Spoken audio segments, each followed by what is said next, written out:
Може ли да западнеме во должничко робство? Јас не верувам дека е можно. Со оваков капацитет како што е започнато да се работи, мислам дека не. Најавив дека 1 милиарда задолжување ќе не однесе на јавен долг од 68%. Они што направија? Го намалија задолжувањето на 500 милиони и сепак сме на 68% јавен долг, но не кажуваат дека ја зголемуваат рамката на задолжување дома. Можеме како држава да ги сервисираме долговите и ова темпо на задолжување да го продолжиме? Значи, они прават задолжување за наредните 3 поколенија. Ова е само почеток кој што најавува дека сме далеку од должничко робство, туку борба за економски напредок на државата и подпирање на своји нозе. Договорот со Бехтел и ЕНКА, зошто прво договорот беше класифициран? Затоа што под истите услови како што оваа влада не може да го декласифицира. Сметате дека ова владеачката гарнитура нема да го декласифицира договорот? Посметам дека да сака и да може, до сега ќе го направи. Може ли да зборуваме за економски развој со раст од 2%? Не, но ние во нашата програма ветивме дека растот ќе биде од 2,5% нагоре, но не ветивме дека тоа веднаш ќе се случи. Загрижува фактот што владата гледа на платите и на колективните договори како најголемиот проблем да се во креирањето на ребалансот на буџетот, и тоа сметаме дека е сериозен проблем за работниците. Буџетот е устав на една економија, огледало на една политика. Пратениците ги имаат експресно коригираните приходи и расходи во државната каса. Актуелната влада влезе во оваа операција со ново задолжување од 500 милиони евра и буџетски дефицит од околу 6%. Ребалансот е корекција на грешките во планирањето, недостиг на извори за финансирање, на билансирање на приходите и расходите. Стартот на првото соочување на моќната власт и ослабената опозиција започнува со горчливата вистина. Како да се обезбедат повисоки пензии со полупразен државен фонд, или како да се влезе во спирала на очекуваните поголеми плати за сите буџетски корисници. На почетокот ова издание ќе имате можност да ги следите видувањата на власт и опозицијата, презентирани врз искажувањата на Дафина Стојановска од ВМРО ДПМН и Фатмир Бетичи од Социјалдемократскиот сојуз на Македонија. Добре ден за Дафина Стојановска од ВМРО ДПМН. Ребалансот на буџетот влезе во законодавниот дом. Испразнета каса, потрошени дури 80% од буџетскиот дефицит, планиран за оваа година во висина од околу 500 милиони евра. Од друга страна се ближиме до околу 6 милиарди буџет и нов зголемен дефицит. Жестоко ја критикувавте претходната власт за економското цунами, но зошто ВМРО ДПМН, новата владеачка гарнитура, ја продолжува политиката на перманентно задолжување? Благодарам прво за поканата и за моето прво гостување кај вас, Чомовски. Токму така критикувавме, но мора да се аргументи, односно да се потенцира фактот дека се работи за ребаланс на буџет за 2024 во моментов и наследуваме буџет кој што некоја друга влада го проектирала и како што кажавте, потрошен е повеќе од половина, можеби и за нецела половина година, така што од она што веќе го наоѓаме, мора некако да се снаоѓаме, да видиме што е приоритет за граѓаните и колку толку ограничени ни се можностите за да целосно го квалификуваме буџетот дека е развоен, но да ќе се потрудиме. Еве, за почеток, например, нели обезбедивме 100 милиони евра за општините, за да таму се започне со реализација на проекти кои што се од интерес на граѓаните. Исто така, за стартот за овие изминати месец дена влада, се обезбедени средства за септември да се покачат линеарно платите на 300.000 пензионери, што сепак за старт мислам дека е доволен доказ дека се грижиме за потребите на граѓаните и факт е дека буџетот е на вистина расцепка, ниту една капитална инвестиција немаме видено, не само со овој последен буџет, туку и со изминати 7 буџети, а свесни дека единствено капиталните инвестиции, не само ние, туку тоа го кажуваат и сите економски правила, експерти, прописи, дека единствено капитална инвестиција, вложување во тоа носи раст економски во било која држава, па и во Македонија. Но со ребалансот на буџетот предвидено е помалку капитални инвестиции, а повеќе социјални трансфери. Дали со ова сакате всушност да го купите социјално-економскиот мир кај граѓаните, особено имајќи во предвид дека подолг период кај македонските граѓани има социјално незадоволство? Јас кажав на почетокот, значи, ќе се потрудиме колку толку со овој ребаланс да го направиме развоен буџетот, но за жал мораме да внимаваме и на оваа компонента, бидејќи свесни сме дека минатите влади, например, ги оставија без плати за 4 месеци, например, вработените во македонски шуми, во македонски железници. Точно е дека мора да се внимава и на тој аспект и затоа дел, да не речам половина со половина, но да ќе изнајдеме начин подеднакво да балансираме и социјалниот момент во државата, но подеднакво да се фокусираме на капиталните инвестиции како единствен спас и единствено решение за да имаме економски напредок во државата. Господи Стојановска, како до одржливост на јавниот долг, кога е пробиена магичната граница од 60% од бруто општественото производство, според проценките до крајот на годината јавниот долг ќе порасне на 60 до 68%. Имаме ли капацитет да ги сервисираме долговите?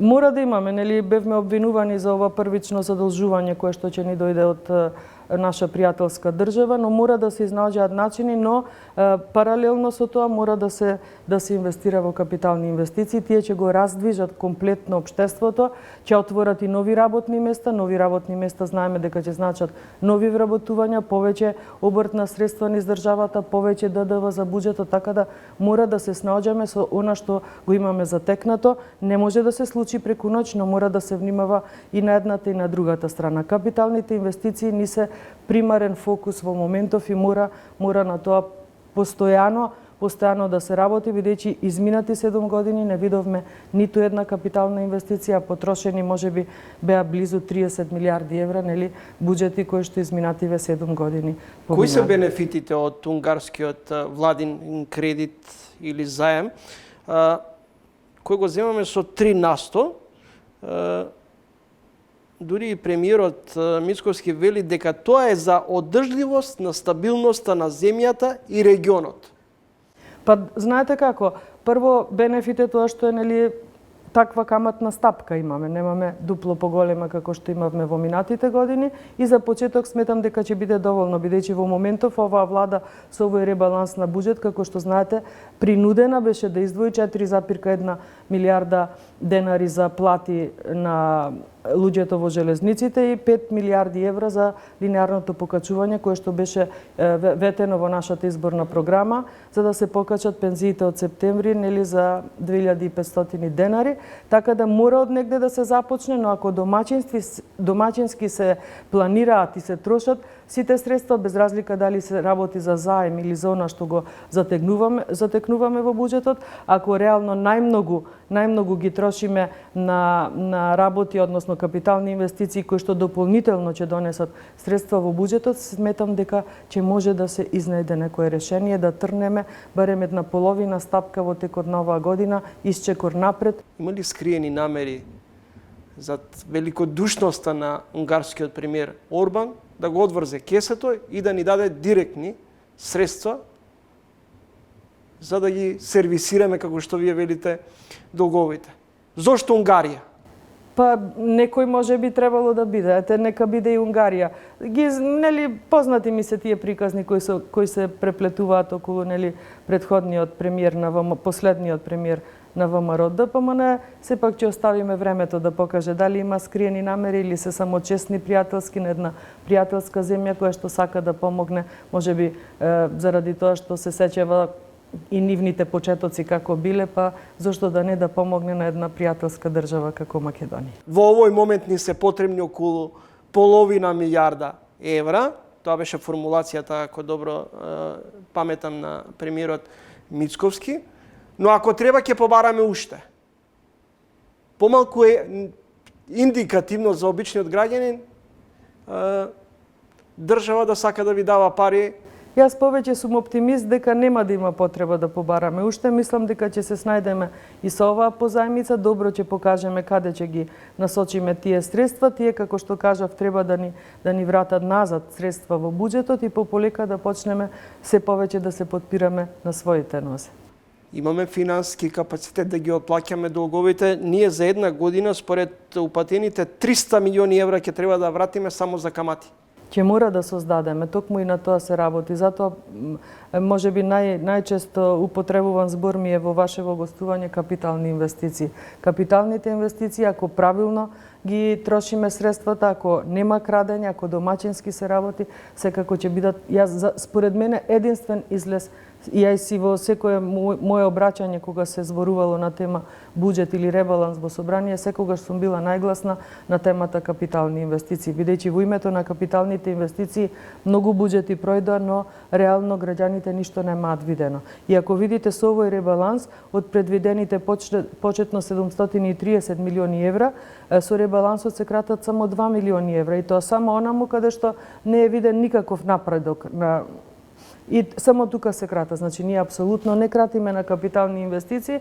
Дали со зголемувањето на пензиите ќе можеме да го држиме темпото на сервисирање на ќе имаме можности и ќе имаме капацитет буџетот да ги сервисира обврските кон пензионерите? Па јас сметам дека ќе биде така, бидејќи од една страна имаме покачување на пензии, но од друга страна зголемена ќе биде потрошувачката моќ на пензионерите, со тоа ќе се зголемува, например, ДДВ-то во буџетот. Значи, тоа е двонасочна релација, бенефит имаат и пензионерите, но и Народната каса. Може ли да западнеме во должничко робство?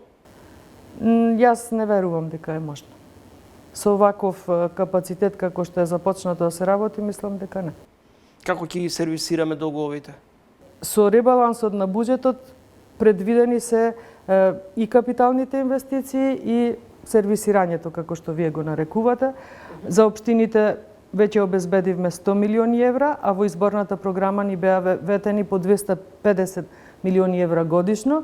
Значи, веќе со буџетот за 2025 година ќе се одобрат 250 милиони евра плюс. Значи, за нецели 12 месеци општините ќе добијат 350 милиони евра. Ако тоа сметаме дека нема да биде добар импут во буџетот, во општините да се гради приоритетни проекти кои што им се потреба на граѓаните, а знаеме кога се гради, дека целото општество се раздвижува. Кога сме кај капиталните инвестиции, што е со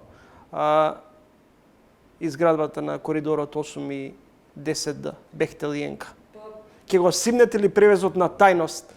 Јас сум за тоа и мислам дека на тоа и работи Министерот за транспорт и врски. Тајна беше, мислам, и за голем дел од тогашната влада, кога ние минатата година го изгласаа во собрание. Тајна остана и за антикорупцијска комисија, нели? Не целосен им го предадоа тој договор, така да сметам дека Министерот за транспорт и врски има сериозни предизвици пред него и сметам дека и тоа ќе се разоткрие и ќе видиме дали имало тука нечесни намери, дали имало некакви нечесни договори, се треба да се разоткрие пред јавноста, бидејќи тој проект се го чинат со народни пари, би требало да биде долго очекуван, повеќе од 10 години. Владата на ВМРО ДПМН уште во 2016 кога замина, пројдоа 7 години. Ветување има. Зошто ВМРО ДПМН ретерира во однос на ставот поврзан со американско-турскиот конзорциум из Бехтел и Енка? Првично најавувавте пред да дојдете на власт дека ќе го поништите од овој договор, ако добро се сеќавам, а сега велите дека ако се поништи договорот ќе имаме контраефект. Не знаете како? Јас, например, не се сеќавам дека некој од нас кажал дека договорот ќе се поништи, туку дека ќе се ревидира. Значи, тоа е договор, еве да речам на друга тема да не се префрлам, слично како преспанскиот и бугарскиот договори кои што се веќе верифицирани и со кои што без разлика актуелната власт во тоа време се обврзала дека мора да се спроводат. Но да, ревизија да има, да се види дали точно толку средства се потребни, можеби и повеќе ќе бидат потребни, ревизија секако мора да има. А за поништување, јас не се сеќавам дека сме ветиле такво нешто. Две политички прашања. Најавувавте и најавувате сериозна битка против корупцијата и криминалот. И го слушаме и ехото од бизнес заедницата дека владењето на правото е предуслов за добра бизнес клима. Од каде ќе почнете? Од своите да ги чистите или ќе влезете со политичките опоненти? Јас сум за рамномерна битка со сите подеднакво. Се треба да се прочешла, се треба да се разоткрие без разлика кое име и да стои под сторен криминал. Меѓу останатото, бидејќи зборуваме за буџет, ако говориме за тоа како планираме дефицитот да се намалува, еве и таа приказна, тоа е, нели, ние имаме постојан контакт со бизнисмените во Македонија, точно е дека бараат конечно да се започне една робусна битка со сивата економија. Кон оваа држава мора сите подеднакво да сме обврзани да плаќаме и даноци и комунали. Не може да има луѓе за кои што важат закони, луѓе за кои би биле привилегирани само затоа што се власт. Така да апсолутно сметам дека таа борба ќе се започне подеднакво и рамноправно за сите, без разлика на имињата. Прекројување на државната каса. Должничко робство не следува ли? Не. Ова е само почеток кој што најавува дека сме далеку од должничко робство, туку борба за економски напредок на државата и потпирање на своји нозе. Без да имаме потреба од било какви позајмици, се надевам можеби во скоро време не, но работиме на тоа Македонија да биде економски независна држава. Еве, ќе бидам принудена пак да го споменам она инвестиција која што ќе значи енергетска независност на Македонија. Може ли да зборуваме за економски развој со раст од 2%? Не, но ние во нашата програма ветивме дека растот ќе биде од 2,5% нагоре, но не ветивме дека тоа веднаш ќе се случи. Со овој ребаланс се обидуваме да се справиме со она што го затекнуваме.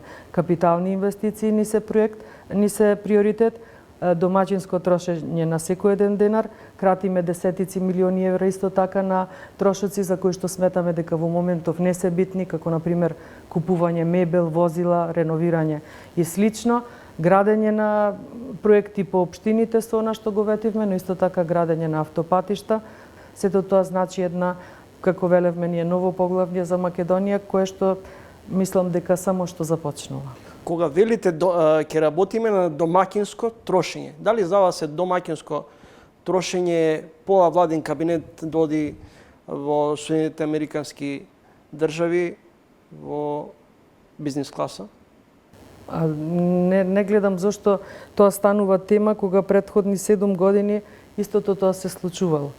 Ако е бизнес класата проблем за владата, јас повеќе би рекла проблем дека е зошто наназад години, не велам дека само овие 7, да бидам искрена, зашто на пример оваа држава независна 30 години не се потрудила да купи еден приватен владин авион. Знаеме дека само еден авион има во кој што со се екипажот собираат 7 до 9 луѓе. Нели е тоа срамота? Сте имале можност сега да покажете сосема поинаква слика, на? Па јас сметам дека според распоредот што го имале во владата, јас сепак сум од собрание, сметам дека не им дозволувале можностите толку многу да чекаат во лед за да земат економска класа и слично, но сепак за тоа имаше одговор премиерот. А ако сметате дека делегацијата не требаше да биде исполнета со луѓе кои што беа, како на пример министер за одбрана, министер за надворешна политика и слично, тогаш како ние да се представиме како држава ако тие луѓе не биле таму испратени? Во кое својство беше министерот за внатрешни работи, кога веќе ги спомнав? Па предпоставувам заради договорени средби со поединци таму и сигурно било предвидено дека е потребно и неговото присуство. Благодарам за извоеното време и гостувањето. Исто јас, ми беше задоволство. Дафина Стојановска од ВМРО ДПМН. Новата владеачка гарнитура вели дека мора да се справува со последиците и економското цунами кое што го затекнале од претходниците. Во наредните минути со го ќе биде Фатмир Бетичи од СДСМ, поранешен вице-премиер за економски прашања. Господине Бетичи, речи си 6 милиарди евра е новиот би изнесувал буџетот и зголемен дефицит. Што значи ова прекројување на државната каса и продолжување на политиката на задолжување? Како прво искуство на новата влада со ребаланс и начинот како пристапија кон ребалансот, сметам дека не е добар почеток. Затоа што под превезот на и мислам дека манипулативниот однос, дека буџетот бил скандалозен, бил целосно потрошен, они користат дури и некои зборови кои што сметам дека не доликуваат на ново дојдена влада. Ја не би сакал да ги повторам. Но сметам дека она тоа го искористија за да се што ќе направат добија либи. Они почнаа да разговараат за кредит, задолжување, уште пред да дојдат на власт, веќе договорен. И јас тогаш коментирав дека тоа не е добра практика во демократските земји, затоа што е во институционално преговарање. Ние слушнавме дека веќе имат испреговорено, и ја тоа го сметам како политички договорен кредит, затоа што тек вчера владата го задолжи Министерството за финансии институционално да почне да направи институционална рамка за заемот. А веќе ние имаме ребаланс во кој што се отсликуваат контурите на заемот, ама за тоа можам да зборам понатаму. И веројатно сфатија, иако јас најавив пред месец и нешто дека не знаејќи дека они ќе го зголемат буџетската расходна страна, најавив дека 1 милијарда задолжување ќе не однесе на јавен долг од 68%. Они што направија? Го намалија задолжувањето на 500 милиони и сепак сме на 68% јавен долг, но не кажуваат дека ја зголемуваат рамката на задолжување дома за цели 240 милиони евра на првичното планирање, и тоа го прават под превезот на ама не се потребни парите. А каде ќе отидат тие 240 милиони евра задолжување во домашните банки? За што да покријат? И трета работа, сфатија дека ако денеска дојдат во ребаланс со задолжување од 1 милијарда, јавниот долг ќе отидеше над 74%. И морам да признам дека во историјата на независна Македонија има два моменти кога сите ќе ги памтат и следните поколенија ќе ги памтат, а тоа е периодот кога имавме најголемото задолжување со највисока камата од некаде 9% од ВМРО ДПМН, и исто така веројатно ќе го памтат периодот август 2024 во која што јавниот долг достигнал 68%. На два наврати го споменавте високиот јавен долг кој ќе изнесува околу 68 насто. Можеме како држава да ги сервисираме долговите и ова темпо на задолжување да го продолжиме? Значи, они прават задолжување за наредните 3 поколенија. Тоа е во суштина резултатот. Наредните 3 поколенија ќе треба да го враќаат јавниот долг. Во овој момент, јас секојаш, тие кои што работеле со мене, кои што ме слушале, знаат дека ја сум малце по-либерален. Укажувам дека е возможно да го шириме, да ја шириме рамката на јавниот долг, но ако тоа донесе развој.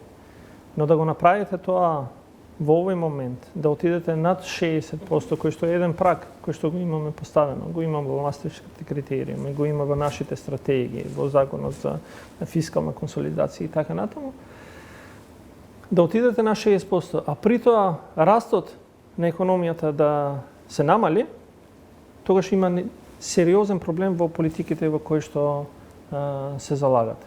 Колку би изнесол економскиот раст? Според новата влада 2,1. Они ја намалија од 3,6 на 2,1 и сега таа е целата нелогичност. Ако внесеш свежи пари на пазарот. Ако зборуваме за економски раст од 2,1, како што најава владата, може ли да зборуваме за економски развој? Не. Не, затоа што они дојдоа со тоа што задолжувањето ќе го однесат за развој и таргетираат два сектора, тоа се јавните инвестиции и приватните инвестиции. И сега тие што разбираат повише економија, но и обичниот граѓани, ако ти внесеш во јавните инвестиции, според нив, како што најавија, стотици милиони евра, и во приватниот сектор, стотици други милиони евра, и се вкупно околу 600 милиони евра, а 600 милиони евра е 5% од бруто домашниот производ, 4,7 до 5% од бруто домашниот производ, тогаш логиката вели дека не можеш да имаш раст од 2,1. Тука нешто се крие и они го знаат дека во суштина овие пари не се за развој, туку да сервисираат социјалните давачки, затоа што таа е друга категорија во која што отидовме над прагот од 50% на социјални расходи, кои што ние ќе треба целосно да го редефинираме во нашата земја. Дали тоа значи дека ќе биде неминовно во текот на наредниот период да се соочиме со кратење на расходите?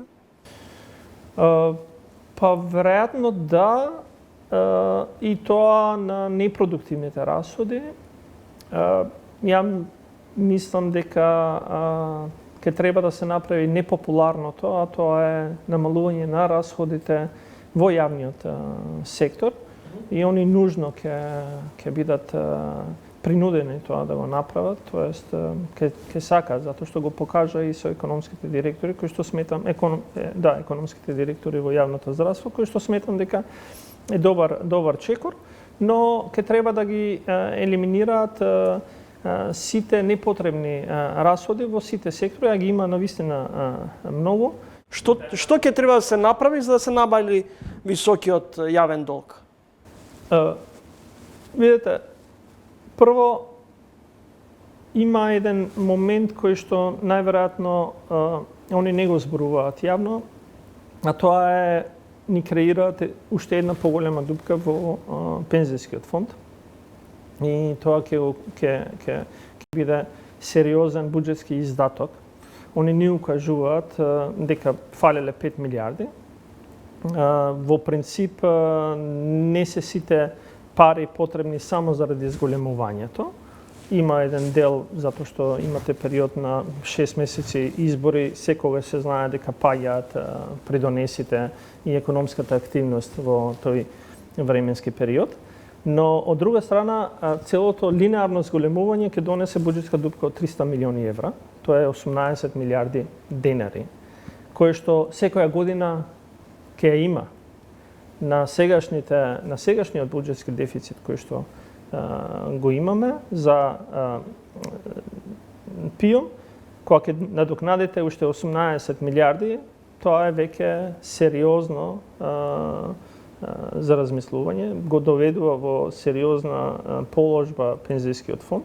Второ, ја ускратува можноста да пензиите растат со трошоците на живот и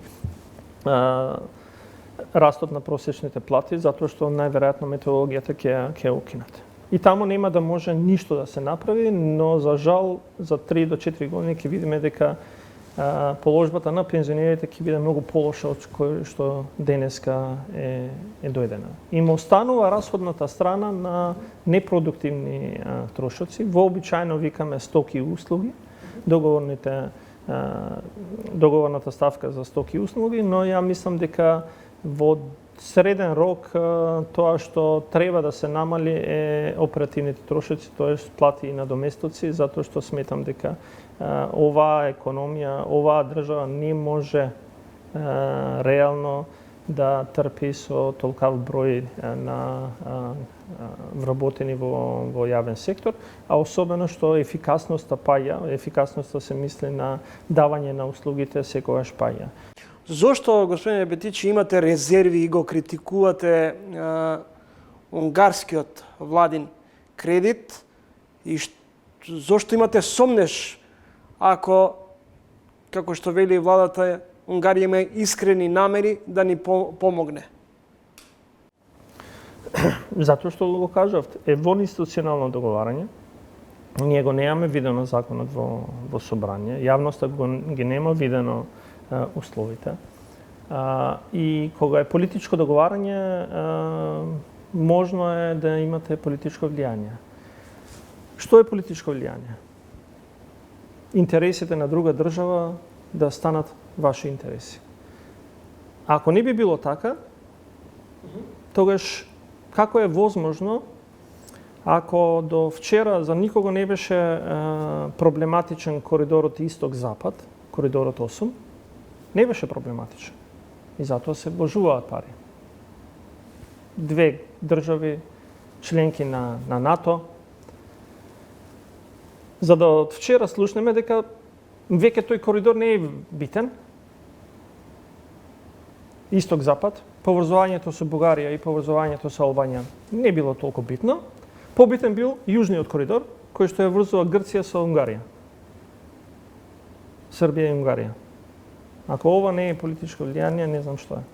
Во времето на вашето владење на СДСМ, договорот со Бехтел и Енка го промовирате како еден од најголемите капитални инвестиции. Зошто прво договорот беше класифициран? Затоа што под истите услови како што оваа влада не може да го декласифицира.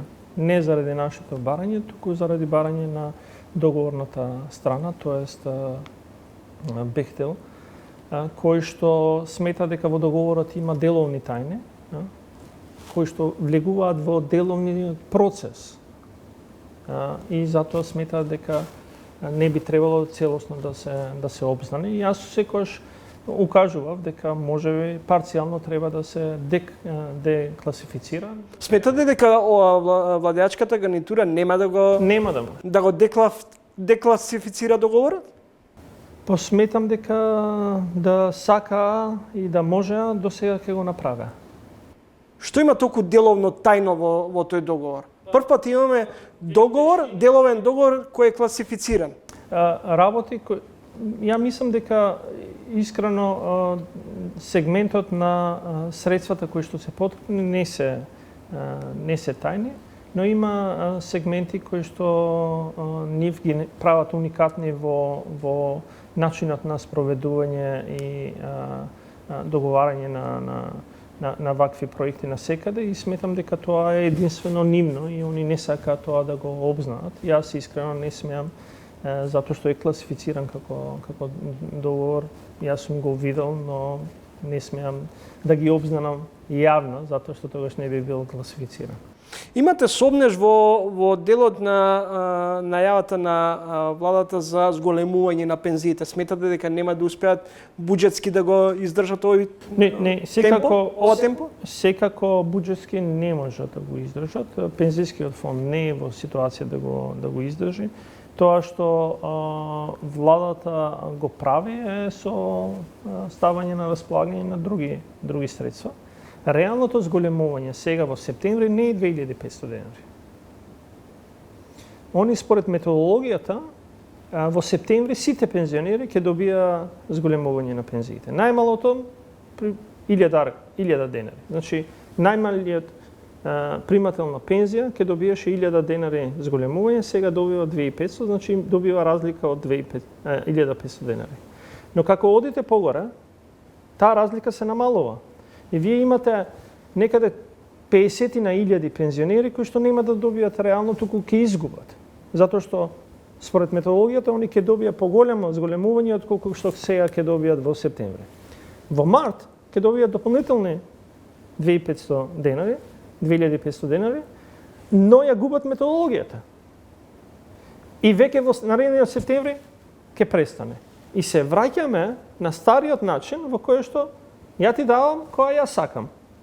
И веројатно пред избори тамо некаде ќе добијат уште 1000 или 2000 и ќе кажеме еве имаме реален раст на пензии. Ние сакавме тоа да го забравиме, да го однесеме во историја Не треба да забравяме дека извлековме преку 120.000 пензионери надвор од прагот на сиромаштија. Прагот на сиромаштија според Светска банка се дефинира како на 14.000 денари. Ние кога дојдовме имавме 280.000 пензионери кои што примаа пензии под 10.000 денари.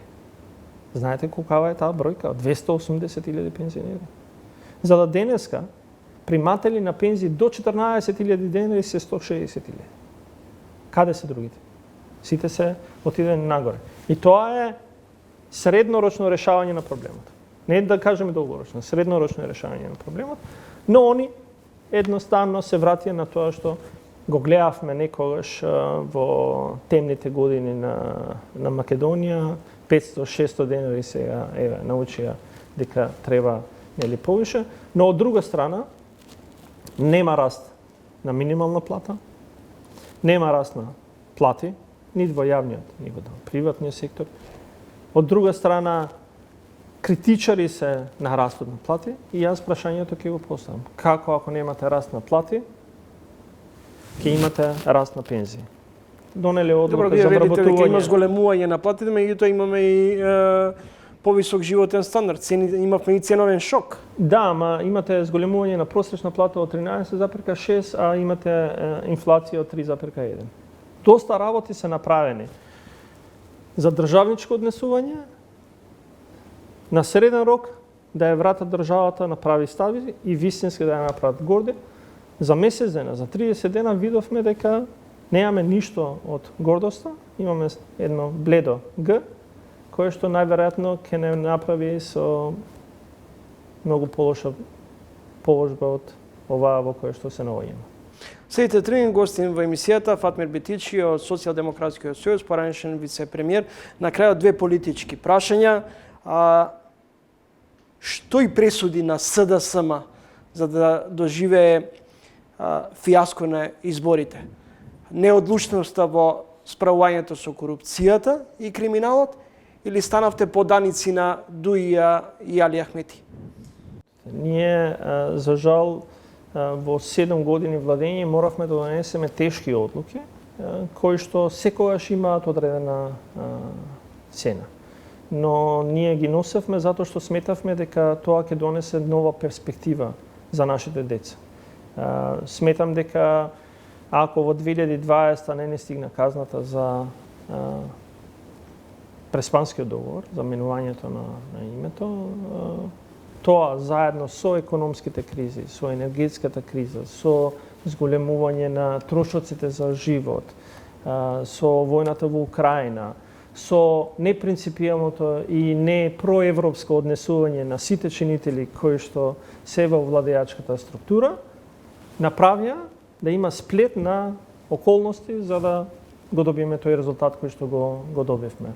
За жал, јас дури сум, бидејќи држав висока функција во партијата, сум доста критичен и кон нашите функционери. Ја не го опишувам тоа како дали кревале или не кревале телефон, дали сработеле или не сработеле и за кого сработеле. А ако работеле за интерес на една мала група, тоа не се граѓаните. И тоа сметам дека е поука за понатаму за сите кадровски решења кои што ќе треба во Социјалдемократскиот сојуз да се постават. Значи нема компромис со неработници. Ако сакате вистински да покажете резултати, а ние превземавме државнички одлуки, тогаш тоа државничките одлуки не е со недржавничко однесување, тоест не работење, и мислам дека тамо имавме сериозен проблем. Којца не прават исклучок. Тие, ако станат повише, го прават правилото. И кога имате однесување несоодветно на сите, без разлика, дали се тоа коалициони партнери или од самата политичка партија, сметам дека ова е резултатот кој што би го добила.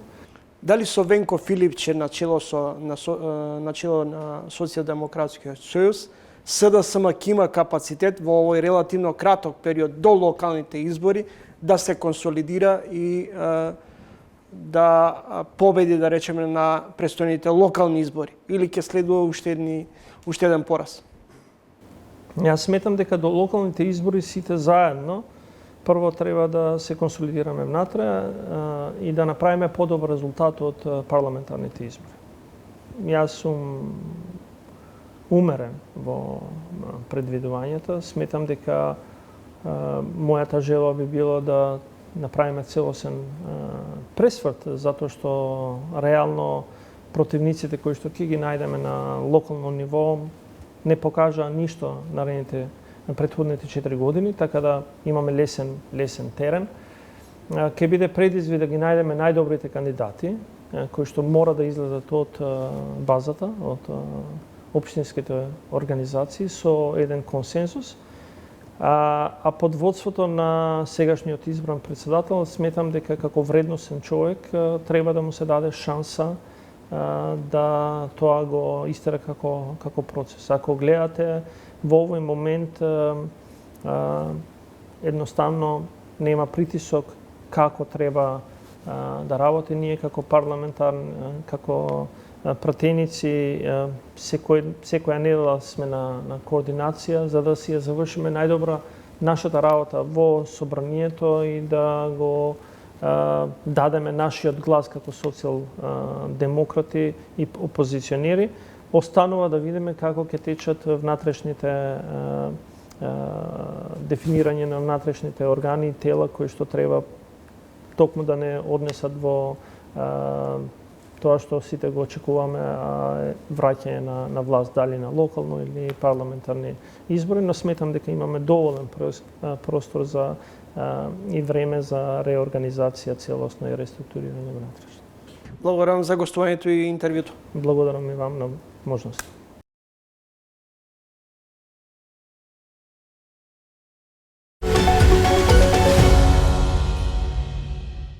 Следите Трилинка во продолжение. Наши соговорници зборуваа околу задолжувањата, буџетските расходи, социјалните субвенционирања, капиталните инвестиции.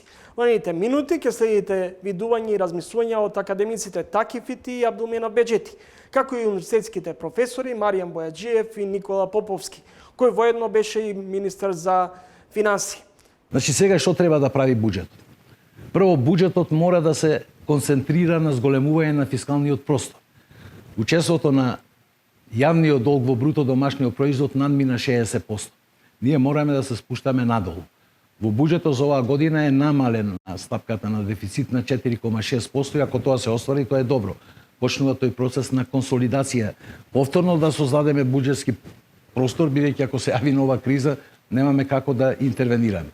Ударот или фокусот на фискалната политика треба да биде на јавните инвестиции. Значи јавните инвестиции, продуктивни јавни инвестиции, посебно зелени технологии, енергетика, фотоволтаици, ветерници и така натаму.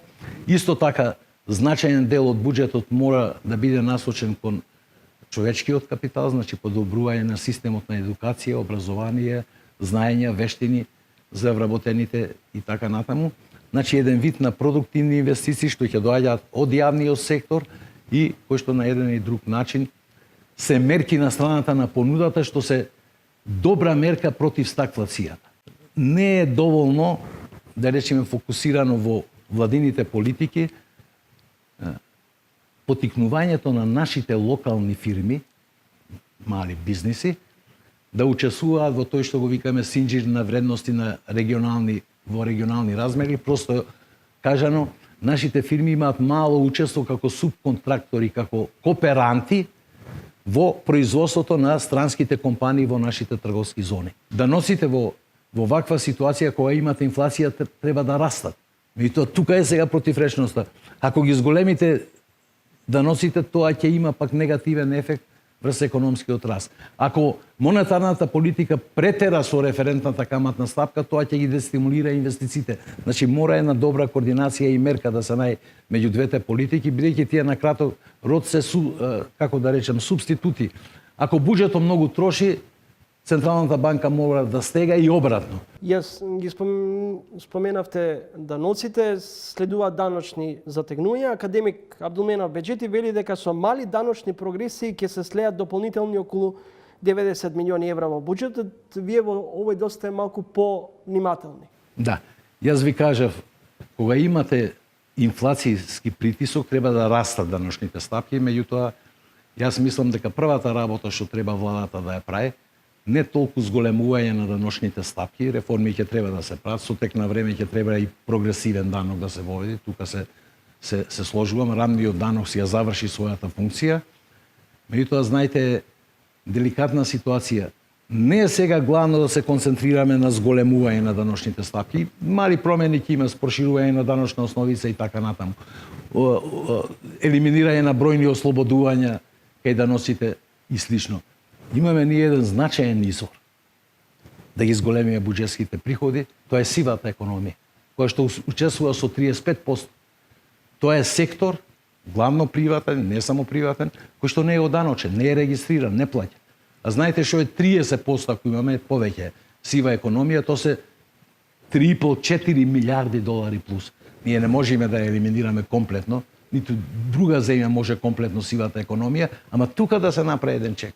Има две златни правила кои што веќе прва година се применуваат од оваа 24-та година, тоест да не биде јавниот долг повисоко од 60% и да не биде дефицитот, буџетскиот дефицит, значи консолидираниот, зборам за вкупниот консолидиран фискален дефицит, да не биде повисоко од 3%.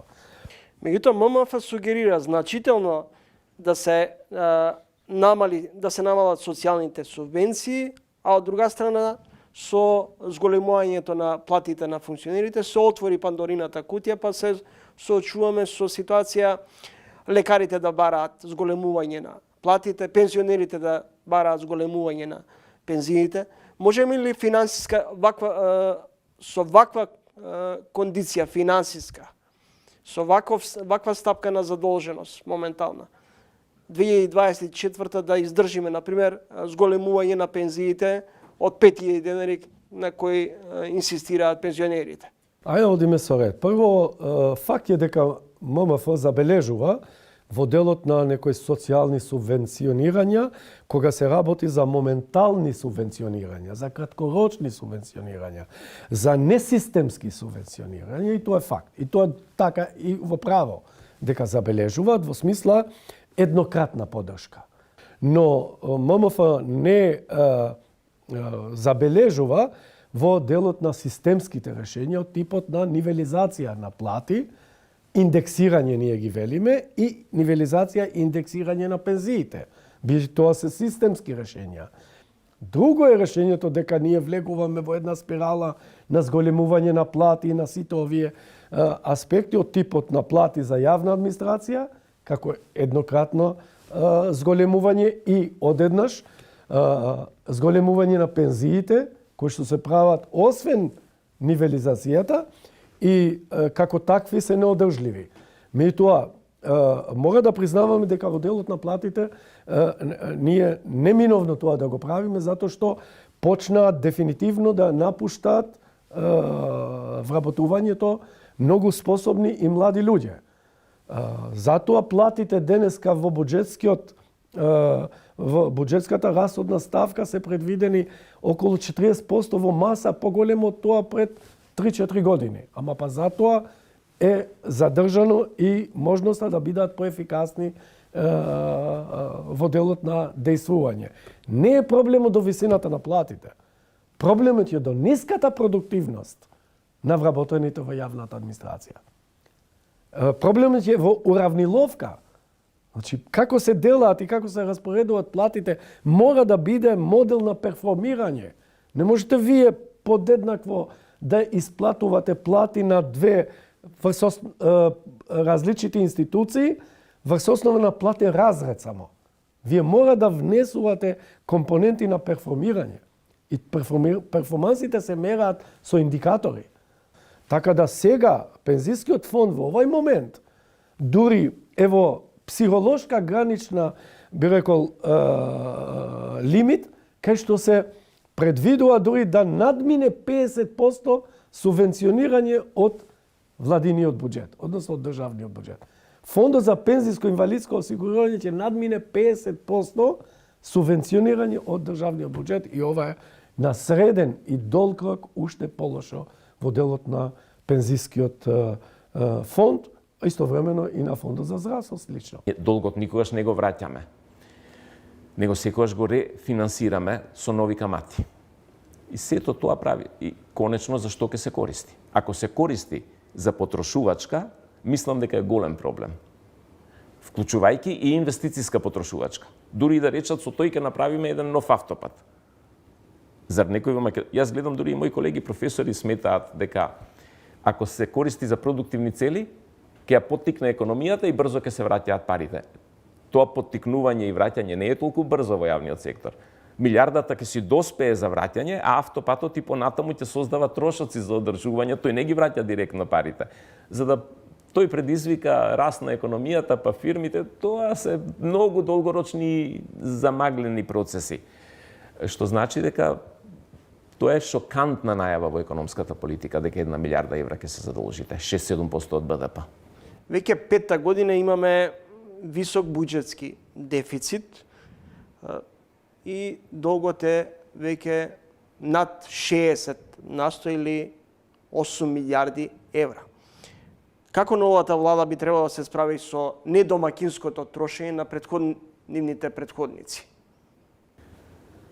Овој долг стигна до границата каде што економската теорија и пракса смета дека секое зголемување нема да предизвика пропаст на државата, но ќе предизвика дополнителни сериозни буџетски трошоци за негово финансирање.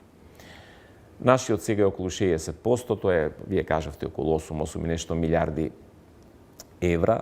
Сега сметете ако го финансираме со 6% годишно.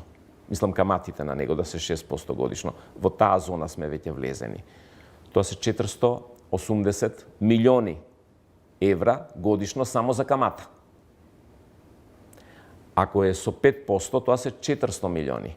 Секое негово зголемување ќе носи дополнителни каматни отплати, а 400 милиони се повеќе од буџетот на Министерството за одбрана. Значи, проблемот е на можноста да го отплаќате тој долг. Никој не го враќа долгот. Туку тој се намалува во бруто домашниот производ со побрз раст на економијата. Сега, ако економијата расте побрзо, а они го зголемат долгот по-споро, тој помалку ќе учествува во вкупната економија и ќе се отплаќа, ако не се зголемат повторно каматните стапки во светот и така натаму, релативно лесно. Но ако продолжи да се зголемува, ние ќе имаме потреба од намалување на јавната потрошувачка за други сфери за да го сфинансираме долгот. Приоритет број 1 на сите држави е враќање на надворешниот и внатрешниот долг. Приоритет пред исплата на било што. Зашто ако не го исплатите, вие сте во формална банкрот позиција, како што беше Грција пред 10 години. Што значи дека ќе треба да направат преструктурирање на потрошувачката. Од тековна кон друга. Дали ќе успеат? Јас не можам да предвидам сега. Но еден чекор што го видов е во обратна насока. Значи, Македонија ќе има 20 министерства. Значи, една македонска држава од милиарда, се извинувам, од 1.800.000 луѓе, до сега имаше 14-15, па отидоа на 16 со тој за политички систем ресори, новата влада најави 20 ресори, за кои апсолутно по мене нема никаква потреба, плюс ке има, значи, тоа е првата неефикасност што ја покажаа. Што треба да биде приоритет на новата влада во првите 6 месеци? Па, по мене приоритет на било која влада, и ова го зговорам од 2017 е прва инфраструктура, втора енергетска ефикасност. Тоа се двата моменти, не може мојата теза, знаете за Македонија мегалополис, како ние живееме во 2 сати држава, не можеме да стасаме до Охрид, не можеме да стасаме до населени места, пругата се распадна, не постои железница, џабе славеше 150 години. Тоа е тоа. Значи, државата се задолжува за да ја покрие тековната година и да отплати доспеани долгови. Ја го велам тоа палење на ќумбето. Секоја година палеме ќумбе на дрва од оние старите што беа и фрламе 300 милиони евра. И политичарите говорат за, како велат во финансии, за среднорочна стратегија. Која е среднорочна стратегија, ако не почнете да штедите од сега? Не постои една организација, институција, владина агенција што заштедила 1 евро. Напротив, трошат како луди. Се мултиплицира со некакви фактори од 50 до 500% во последните 4-5 години. Ако треба да почнеме да штедиме, од каде треба да почне рационализацијата? Зашто уопшто се задолжуваме ние, за да трошиме пари во државата? Ние имаме раст 1,4%. Тоа е најнизок раст на Балканот, во Источна Европа, каде сакате. Нашиот БДП од 90 до сега е зголем 3 пати, полскиот 10 пати. Па тоа е разликата, тие станаа земја на first world country, ние останавме земја од третиот свет. Не можеме со вакво ниво на раст. А каде може да се штеди? Ако дозволите неколку примери. Социјалните трансфери се 31% од буџетот. 31%. Сега дел од нив се сигурно оправдани, дел од нив може да посуди така натаму. Меѓутоа, ние сме единствена држава во свет кај што го ќе влезете во систем на социјална заштита, никој не излегол. Број 2. Еве да речеме Мицковски спомнавте говори во својата програма, бар така го образлагаше во комора, дека ќе се намали бројот на претеници од 90 на 120. Што само по себе не е лошо, нема никаков проблем. Меѓутоа, што правиме со така наречените привилегии на претениците? Како тоа може пратеник да си наплаќа патни трошоци, тие се вработени во собрание и секој ден да се возат, па имаме, како се вика, Мира, Дизел, Рајко, Мерцедес, разни надимци за пратеници, што се возат секој ден и си наплаќаат овие, како се вели, користење на приватно возило за службени потреби. Па ако си вработен во Скопје, се иде во Скопје, изнајмете станови, дајте некој додаток за одвоен живот, ќе ги намалите трошоците за X пати. Видете го трошокот на собранието. Од 14 милиони и 700 во 2020 на 22 во 2024. Зголемување, не, се извинувам, тоа беше Агенција за лични податоци. Само еден момент да го видам собранието, тоа беше зголемено за 100 и нешто посто. Значи во последните 5 години трошоци на собрание со сите стручни служби е зголемен точно за 100%. Кој тоа може да го плати? Кој од нас во приватниот сектор може да зголеми може да ги зголеми трошоците за 100% и никому ништо. Него врадата ќе се задолжи, ќе подели плати, ќе вработи, уште една партија, друга партија, сите ќе останат. И тоа се случи во сите агенции. Агенција за заштита на лични податоци. Зголемување за 64%. Совет за унапредување на ревизија, зголемување за 47%. Знаете колку агенции има ваќе никој не ги знае. Агенција за пошти, Агенција за контрола на Агенцијата за пошти. Неверојатно. Претпоставам дека никнувањето на такви агенции пред се е во насока на задоволување на политичко-партиските апетити. Не може да оди така државата, нели сите се колнеме во меритократија и пат кон Европска унија, ова не е Европска унија. Ова е калабалак, ова е растурена куќа. Како ние во нашите домови не може да трошиме неограничено, има банката вели лимит, толку вие две плати. Потрошувачката кошничка се зголемува, платите и натаму многу минимално растат. Од друга страна, има незадоволство кај граѓаните. Како ќе се сервисираат долговите? И новата владеачка гарнитура продолжува со трендот на задолжување. Инфлацијата и натаму висока, иако е едноцифрена. Во наредните минути гостин во емисијата Слободан Трендафилов од председател на синдикатот. Господин Трендафилов, како гледате на најавата за ребаланс на буџетот и колку работниците во овој дел може да бидат задоволни по најавите што ги гледаме од владата? Морам на почетокот да кажам дека работниците не се нималку задоволни, туку се разочарани. Не треба политичарите да очекуваат нешто од работниците, туку работниците очекуваат од политичарите и патам заради тоа даваат мандат или одземаат мандат на крајот на криштата. Изненадени сме од тоа што во ребалансот за буџетот не гледаме пари за зголемување на платите, не гледаме пари ниту за останатите придобивки кои со колективните договори беа утврдени и беа подпишани колективните договори и изненадени се работниците од причината што најавено е и владата донела заклучок да не се подпишуваат колективни договори, да не се зголемуваат платите во наредниот период на работниците и загрижува фактот што владата гледа на платите и на колективните договори како најголемиот проблем да се во креирањето на ребалансот на буџетот и тоа сметаме дека е сериозен проблем за работниците, се разбира дека работничкото незадоволство, сите знаеме на каков начин ќе се одразува во наредниот период. Ние како ССМ сметаме дека пари има за се, само не се правилно распоредени. Не се правилно распоредени, го видовме тоа и од претходните влади, го гледаме тоа и од сегашната влада. Од нигде никаде се изнајдоа 100 милиони евра за општините, за ветувањата кои тие ги има во кампањата за поддршка на локалните самоуправи, а од друга страна не можете да најдете некои 5,5 милиони евра, например, само за зголемување на платите во здравството, и да не предвидите 5,5 милиони евра за зголемување на платите во здравството е навистина сериозно, имајќи во предвид дека здравствениот кадар ни се одлева од државата. Им давате насоки на тие колешки и колеги, на докторите, на медицинските сестри, на другите вработени во здравството, само да си купат авионски билет во еден правец. Од државата Што и ќе тоа е значи ова незадоволство од страна на работниците, бидејќи велите дека сметате дека во буџетот има пари, но лошо се распоредуваат средствата? Незадоволството е од неколку причини. Видовме дека 78% зголемени функционерски плати продолжуваат да се исплаќаат, иако дискусиите во предизборието, дискусиите во предпредизборието беа навистина во друга конотација. И кога работниците гледаат дека еден функционер прима плата од 2000 евра, а еден работник прима плата од 22.000 денари и 500, и овој функционерот со плата од 2000 евра му вели на работников со 22.000 денари и 500 дека нема пари за зголемување на минималната плата на 450 евра во првите 100 денови, дури нема пари ни до крајот на годината да се зголеми, ги разочарувате работниците, и работниците во таков случај ние покажавме како ССМ, организиравме 36 протести само од почетокот на годината до 1 мај. И ние покажавме дека нема да бидеме имуни на лошите политики, без оглед на тоа која влада е на власт. Ние дури на 1 мај не знаевме кој ќе биде на власт во Македонија, кога ги упативме клучните барања, зголемувањето на минималната плата и растот на останатите плати беше едно од клучното барање. Се чувствувате изманипулирани од политичарите? На политичарите да одлучат како ќе ја водат политиката во државата. Ние како работници не можеме да се чувствуваме нити изманипулирани, нити неизманипулирани, меѓутоа знаеме што бараме и знаеме што очекуваме.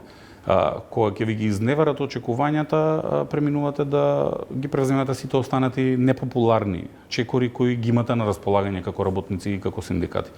Дури и синдикатите да не превземат апсолутно никакви чекори во наредниот период, работниците сами ќе превземат, поради тоа што инфлацијата се уште за жал е висока. За жал податокот на инфлацијата од Заводот за статистика можеби и не е докрај реален, имајќи во предвид дека работниците знаат со 1000 денари колку купуваа пред 3, 2, 1 година, на почетокот на оваа година и колку можат да купат денеска и колку се обезвреднати платите.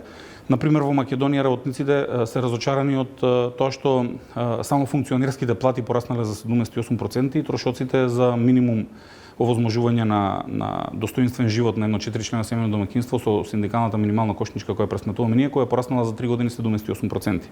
И да бидете политичар, веројатно ви е многу полесно отколку да бидете работник во државата, и веројатно за тоа и сакаат да бидат политичари. Меѓутоа, вработените во здравството, вработените во полицијата, вработените во образованието од почетокот на годината не добија никакво усогласување на нивните плати, а тоа се некаде околу 70.000 работници во Македонија кои не добиле никакво зголемување на платите, а знаеме дека и те како заслужуваат да го добијат тоа, и се разбира дека тие вработени очекуваат дека со септемвриската плата, имајќи во предвид дека минатата година 10% се зголемија платите во месец септември за целиот јавен сектор, зборуваме за 38.000 работници, очекуваат дека и оваа година ќе се случи токму истото и дека на новата влада највисоко на пиедесталот ќе биде работничките права, потребата од зголемување на платите, изнаоѓање на средства за зголемување на платите и слично. Меѓутоа, за жал тоа што го видовме со неколку одлуки кои владата ги донесе во изминатиот период не е случајот. Тоа особено со ребалансот на буџетот. Не можете да не убедувате како работници дека нема пари во буџетот, дека некој друг ги украл парите, фатете го крадецот ако некој друг ги украл парите. Меѓутоа не можеме ние работниците да ги враќаме кредитите кои еве доспеваат, некои 300 милиони треба да се вратат, ако не се лажам, до крајот на јануари од државната каса, пари кои ние повторно работниците ги плаќаме. И за волја на вистината ги уверувам представниците на владата дека на приватниот сектор апсолутно никаков проблем не му е да се зголемат платите во државата, особено од една причина. Тие денеска разговараат со нив да им дадат 250 милиони евра кредит, од кредит кој ќе го земе државата, со поволни стапки, со некои бенефиции за работодавачите и да ги финансираат со 250 милиони евра, а од друга страна, според последните истражувања на одредени независни организации за делот на сузбивање на сивата економија, да имате во државата 11,8 ако не се лажам проценти сива економија и 250 милиони евра работодавачите секоја година да го подкрадуваат буџетот, односно да не исплаќаат поднос на придонес за задолжително социјално осигурување. Вие на работодавачите им давате пола милиарда евра само оваа година на располагање да прават се што сакаат, а од друга страна работодавачите имаат барања како кратење на неделен неработен ден, како нема потреба од зголемување на минималната плата. Слушаме експерти како зборуваат дека ако се зголемува минималната плата ќе се зголемува инфлацијата, меѓутоа реалноста е спротивната. Изминативе неколку месеци платите не растат, меѓутоа цените вртоглаво растат и тоа треба сите да ги удри у глава. Настрана анализите и проекциите на Државниот завод за статистика во однос на колку на едно четворочлено семејство му треба за да преживее месецот. Сега вам ве прашувам како претседател на синдикатите. Колку на едно семејство му треба за пристојно да го помине месецот? 75.000 денари. Тоа го покажува синдикалната минимална потрошувачка кошничка која пресметуваме како ССМ. И морам да нагласам уште еднаш дека таа кошничка ние не ја пресметуваме за на граѓаните, на работниците да им кажеме како треба да преживеат во месецот. За жал, функционерите сметаат дека токму заради тоа ја пресметуваме. Синдикалната минимална потрошувачка кошничка која пресметува ССМ пресметуваме за да ги удри функционерите во глава дека не се преживува ни со толку. Денешната пресметка е дека 60.000 денари му се потребни на едно 4-члено семејно домаќинство само за најнеопходните трошоци, помеѓу кои делот за храна и пијалоци е некаде околу 21.000 денари или без малку минимална плата во државата. Вие ако заработувате минимална плата во државата, значи не можете на вашето семејство му купите леп и вода и тоа треба да ги загрижи сите во оваа држава. Другиот параметар кој навистина е премногу сериозен е тоа што управата за јавни приходи пред неколку недели, ако не се лажам, на барање на еден медиум достави информација дека 60% од работоспособното население, од работниците во државата примаат плата под просечната плата.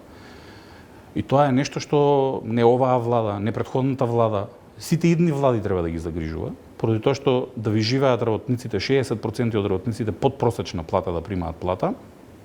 Тоа е сериозен параметар кој покажува дека со две просечни плати па не ја покривате синдикалната минимална кошничка. Во минатото зборувавме за две минимални плати да ја покријат синдикалната минимална кошничка. Нас не загрижува тоа што дури во опкружувањето, еве со отворен Балкан, ако земете состојбата во Македонија, значи дека македонскиот работник ќе замине во Албанија за повисока плата, а работи во Црна Гора и во Србија и во Босна и Херцеговина и нема да остане во Македонија за оваа мизерна плата. И тоа не ги загрижува политичарите. Тие се обидуваат да ни кажат дека не биле точни податоците, дека минималната плата била некаде 100-200 динари или денари во зависност од државата или леки, сеедно е, повисока и дека нас доволно ни биле високи платите во Македонија. Нас тоа што не загрижува е реториката дека работниците треба да бидат сиромашни и треба да имаат ниски плати. Тоа мислиме дека заврши како период пред едно 10 години и дека не треба да се повторува денеска. Благодарам за гостувањето. Ви благодарам на можноста. Слободан Трендафилов, претседател на синдикатите. Одвоени интервјуа со пратениците Дафина Стојановска и Фатмир Бетичи, како и претседателот на Сојузот на синдикати на Македонија Слободан Трендафилов. Го заокружуваме и ово издание на ТВ магазинот Трилинг, кое е последно за оваа сезона. Довидување, во меѓувреме читајте на triling.mk. Се гледаме со нова сезона од средината на септември.